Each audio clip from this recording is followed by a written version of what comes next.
Looking to wake up with your favorite song on your Samsung phone? It makes waking up better and puts you in a great mood right from the start. Hi, thanks for stopping by. In this video, I'll guide you through how to set your alarm to any song you like. Let's jump right in. First, open up the clock app. Make sure to select alarm from the bottom.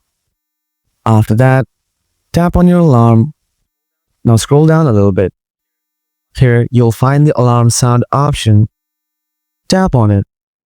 First of all, make sure to toggle it on.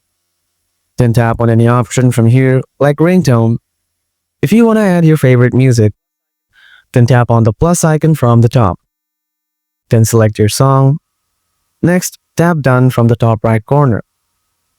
Now go 2 steps back. Finally, tap save from the below.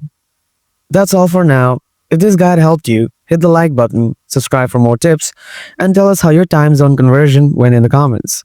Catch you in the next video.